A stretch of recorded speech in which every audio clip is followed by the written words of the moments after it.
Libya ইস্যুতে Trump Erdogan সমঝোতার ভিত্তিতে সীমান্ত থেকে ভারত ও চীনের সেনা প্রত্যাহার শুরু। ভারতের সঙ্গে সীমান্ত বিরোধ নিরসনে আলোচনা চায় নেপাল। বহিষ্কারাদেশ আদালতে চ্যালেঞ্জ করলেন মাহাথির মোহাম্মদ। উইঘুর মুসলিম ইস্যুতে কংগ্রেসে পাশ হওয়া বিলে স্বাক্ষর করছেন ট্রাম্প। ইসরায়েল ও মার্কিন গুপ্তচরের ফাঁসি কার্যকর করবে ইরান। লকডাউন অমান্য করায় বরখাস্ত আর্মেনিয়ার সেনা, পুলিশ ও গোয়েন্দা প্রধান। বিশ্বকে পাল্টে দেবেন জর্জ ফ্লয়েড, বলল জো বাইডেন। বাইজেন্টাইন পতাকা উঠছে সাইপ্রাসের মসজিদে, তুর্কি মন্ত্রীর ক্ষুব্ধ প্রতিক্রিয়া। এবার ইরানের শিপিং কোম্পানির উপর মার্কিন নয়া নিষেধাজ্ঞা। মমতা সরকারকে উৎখাতের ডাক দিলেন অমিত শাহ। এবং সবশেষে থাকছে, ট্রাম্প হারলে জার্মানি জিতবে। তুরস্কের প্রেসিডেন্ট রিসেপ তাইয়িপ এরদোগান জানিয়েছেন, লিবিয়ায় সংঘাত নিয়ে কয়েকটি ইস্যুতে তিনি এবং মার্কিন প্রেসিডেন্ট ডোনাল্ড ট্রাম্প একমত হয়েছেন। লিবিয়ার সংঘাতে সংযুক্ত আরব আমিরাত এবং মিশর সহ বেশ কয়েকটি দেশ বিদ্রোহীদেরকে সহযোগিতা করছে। অন্যদিকে তুরস্ক সরকার লিবিয়ায় আন্তর্জাতিকভাবে স্বীকৃত সরকারকে সহযোগিতার জন্য সেনা পাঠিয়েছে। গত সোমবার তুরস্কের একটি টেলিভিশন চ্যানেলকে দেওয়া সাক্ষাৎকারে এরদোগান বলেন, ডোনাল্ড ট্রাম্পের সঙ্গে টেলিফোন আলাপ করার পর লিবিয়া ইস্যুতে নতুন অধ্যায় সূচনা হবে বলে মনে করছি। হোয়াইট হাউসের পক্ষ থেকে এক বিবৃতিতে নিশ্চিত করা হয়েছে যে মার্কিন প্রেসিডেন্ট ডোনাল্ড ট্রাম্প এবং তুর্কি president Recep Tayyip Erdogan Libya ও সিরিয়া সংঘাত নিয়ে টেলিফোনে আলাপ করেছেন। তবে এ ব্যাপারে বিস্তারিত কিছু বলা হয়নি ওই বিবৃতিতে।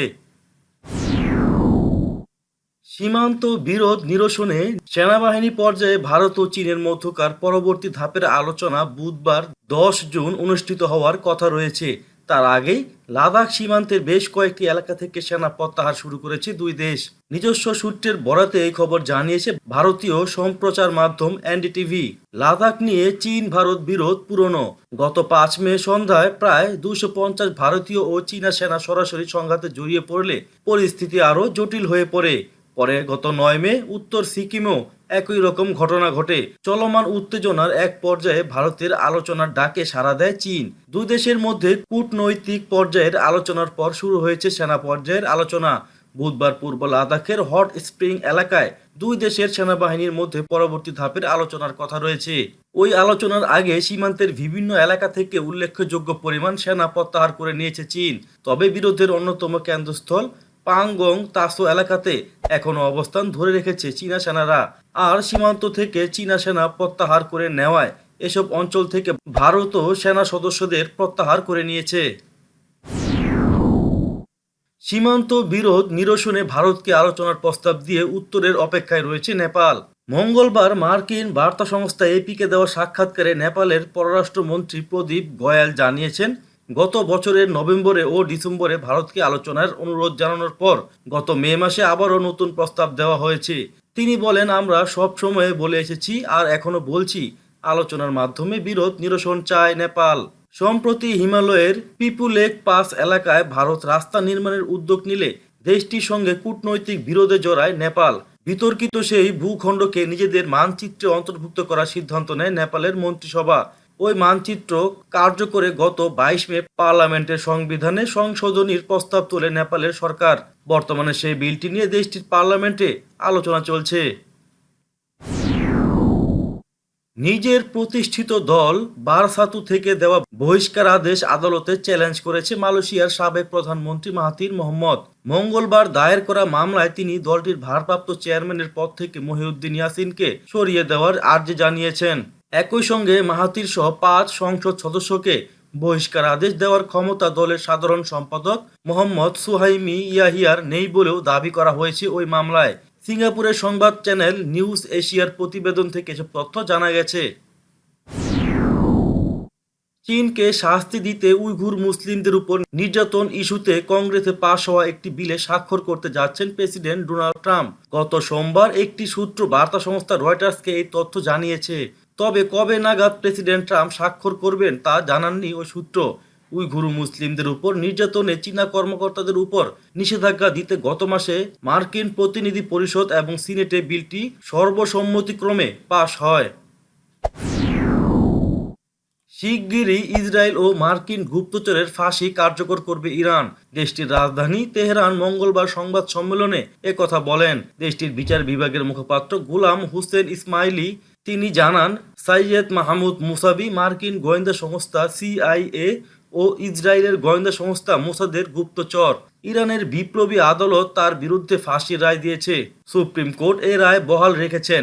এই গুপ্তচর অর্থের বিনিময়ে ইরানের নিরাপত্তা সংক্রান্ত তথ্য শত্রুদের কাছে সরবরাহ করত। তার কাজ ছিল ইরানের ইসলামী বিপ্লবী গার্ড বাহিনী আইআরজিসি সহ সশস্ত্র বাহিনীর তথ্য সংগ্রহ করে সিআইএ মোসাদের কাছে সরবরাহ করা। আইআরজিসির কুচ ফোর্সের প্রধান জেনারেল কাসেম সোলাইমানির অবস্থান স্থল ও গতিবিধি সম্পর্কে তথ্য সংগ্রহ করে সিআইএ ও মোসাদের হাতে তুলে দিয়েছিলেন মুসাবি। করোনা ভাইরাস মহামারী মোকাবেলায় আরোপ করা লকডাউন অমান্য করায় দেশের সেনা, পুলিশ ও গোয়েন্দা সংস্থার প্রধানকে বরখাস্ত করেছেন আর্মেনিয়ার প্রধানমন্ত্রী নিকোল পাশিনিয়ান। তিনি বলেছেন, করোনা ভাইরাস মোকাবেলার ক্ষেত্রে তারা বাজে উদাহরণ তৈরি করেছে। তবে আর্মেনিয়ার প্রধানমন্ত্রী নিকোল পাশিনিয়ান একথা পরিষ্কার করে বলেননি যে দেশের সেনা, পুলিশ ও গোয়েন্দা সংস্থার প্রধান কী ধরনের ভুল করেছেন। আর্মেনিয়ার একটি সংবাদপত্র জানিয়েছে, সামরিক বাহিনীর চিফ অফ জেনারেল স্টাফ ছেলের বিয়ের অনুষ্ঠানে বিরাট বড় পার্টির আয়োজন করেন, যখন দেশটিতে এ ধরনের সামাজিক সমাবেশ সম্পূর্ণ নিষিদ্ধ। কৃষ্ণাঙ্গ জর্জ ফ্লয়েডের মৃত্যু বিশ্বকে পাল্টে দেবে বলে মন্তব্য করেছেন যুক্তরাষ্ট্রের প্রেসিডেন্ট নির্বাচনে ডেমোক্র্যাট দলের প্রার্থী জো বাইডেন। টেক্সাসের হিস্টনে ব্যক্তিগতভাবে ফ্লয়েডের পরিবারের সঙ্গে সাক্ষাৎ করে সহানুভূতি জানানোর পর বাইডেন সিবিএন নিউজকে বলেন, তার মৃত্যু আমেরিকার ইতিহাসে একটি বড় ধরনের বাক পরিবর্তন। তুরস্কের যোগাযোগ মন্ত্রী ফখরুদ্দিন আলটন দেশটির সাইপ্রাসীয় শহর লার্নাকার একটি মসজিদে বাইজেন্টাইন পতাকা উত্তোলনের কারণে সোমবার এক টুইট বার্তায় ক্ষোভ প্রকাশ করেছেন। তিনি টুইট বার্তায় বলেন, এটি ইসলাম ও তুরস্কের প্রতি ঘৃণার বহিঃপ্রকাশ। এটাকে লজ্জাজনক উল্লেখ করে ফখরুদ্দিন আলটন টুইটে লিখেছেন, তুজিলা মসজিদে বাইজেন্টাইন পতাকা উত্তোলন বিপর্যস্ত মানসিকতার লোকদের দ্বারা ইসলাম ও তুরস্কের প্রতি ঘৃণা প্রকাশ। এই আক্রমণ বন্ধ করুন। তিনি বলেন, ইসলাম শান্তি ও সুরক্ষার মূল উৎস এবং প্রাচীন সভ্যতা। ইসলাম ও মুসলমানদের উপর আক্রমণ একটি প্রাতিষ্ঠানিক রূপ নিয়েছে, যেটা তথাকথিত মত প্রকাশের স্বাধীনতার নামে দিন দিন বৃদ্ধি পাচ্ছে। আমেরিকা 2018 সালের মেতে পরমাণু সমঝোতা থেকে বেরিয়ে গিয়ে ইরানের উপর নজিরবিহীন অবরোধ ও নিষেধাজ্ঞা আরোপ করেই চলছে। সম্প্রতি ওই কঠোর নিষেধাজ্ঞার দীর্ঘ তালিকায় যুক্ত হয়েছে ইরানের শিপিং কোম্পানিও। গতকালই মাইক পম্পেও এক বিবৃতিতে বলেছেন, ইরানের শিপিং কোম্পানি IRISLA এবং চীনা শিপিং কোম্পানি ইসেইলের উপর 8 জুন থেকে ওই নিষেধাজ্ঞা কার্যকর হয়েছে। আমেরিকা চীনা ওই শিপিং কোম্পানিকে ইরানের সহযোগী কোম্পানি বলে মনে করে।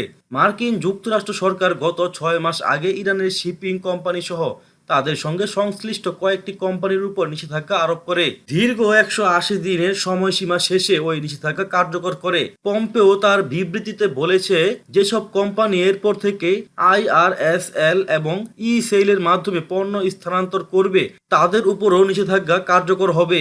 এই নিষেধাজ্ঞা আরোপের মধ্য দিয়ে আমেরিকা মূলত ইরানের প্রয়োজনীয় চিকিৎসা সরঞ্জামাদি প্রবেশের পথে প্রতিবন্ধকতা সৃষ্টি করল। পশ্চিমবঙ্গে মঙ্গলবার ভার্চুয়াল সভা করলেন ভারতের কেন্দ্রীয় স্বরাষ্ট্রমন্ত্রী অমিত শাহ। এই সভা থেকেই তিনি বাংলার মমতা সরকারের উৎখাতের ডাক দেন। এদিন অমিত শাহ পশ্চিমবঙ্গের মুখ্যমন্ত্রী মমতা বন্দ্যোপাধ্যায়কে চ্যালেঞ্জ জানিয়ে বলেন, সাহস থাকলে মমতা দিদি কাল ওই সাংবাদিক বৈঠক করে আপনার 10 বছরের সাফল্যের খতিয়ান দিন। পাশাপাশি কটাক্ষ করে তিনি বলেন, ভুল করে যেন বোমা বানানোর হিসেব দিয়ে ফেলবেন না, বেকারত্বের হিসেব দিয়েও ফেলবেন না। এদিন ভাষণের শুরুতে তিনি বাংলার মাটিকে প্রণাম জানান। একে একে বাংলার মনীষীদের নাম উল্লেখ করেন। মেরকেলকে শাস্তি দিতে 10,000 সৈন্য ফিরিয়ে নিতে চেয়েছেন ট্রাম্প। রাশিয়া থেকে গ্যাস আনতে পাইপলাইনের কাজ প্রায় শেষ, তাও মানতে নারাজ যুক্তরাষ্ট্র। ডয়চে ভেলের মিউদ্রাক সোরিচ মনে করেন, নভেম্বরে হতে পারে সমস্যার সমাধান। জার্মানি কি নিজেদের স্বার্থ অনুযায়ী কাজ করতে পারবে? এই প্রশ্নে ওয়াশিংটনের জবাবটা মনে হয় খুব স্পষ্ট। নর্থ স্ট্রিম 2 পাইপলাইনের কাজে জড়িত থাকা ইউরোপীয় কোম্পানিগুলোর উপর অবরোধ আরোপের হুমকি দিয়েছে যুক্তরাষ্ট্র। শতকরা 96% কাজ শেষ হয়ে যাওয়ায় পাইপলাইনটি তৈরি করা হচ্ছে রাশিয়া থেকে জার্মানিতে এবং জার্মানি থেকে ইউভুক্ত দেশগুলোতে প্রাকৃতিক গ্যাস সরবরাহ করার লক্ষ্যে। রপ্তানি নির্ভর অর্থনীতির দেশ জার্মানি শিল্পের জন্য জ্বালানি নিরাপত্তা দরকার। এ কারণে জার্মানির ব্যবসা প্রতিষ্ঠানগুলো এবং সরকার পাইপলাইন তৈরিতে জোর দিচ্ছে। তবে ডোনাল্ড ট্রাম্প পাইপলাইনটির কাজ বন্ধ করতে বদ্ধপরিকর। জার্মানি বা ইউভুক্ত দেশগুলোর স্বার্থে গুরুত্বই দিচ্ছে না হোয়াইট হাউস। দু দেশের সম্পর্কের অবনতিতে ভূমিকা রেখে গত 1 জুন বার্লিনে যুক্তরাষ্ট্রের রাষ্ট্রদূতের পদ থেকে ইস্তফা দিয়ে দেশে ফিরেছেন রিচার্ড গ্রেনেল। পাইপলাইনটির বিষয়ে ট্রাম্পকে সক্রিয় করার ক্ষেত্রেও এই কূটনৈতিকদের ভূমিকা রয়েছে।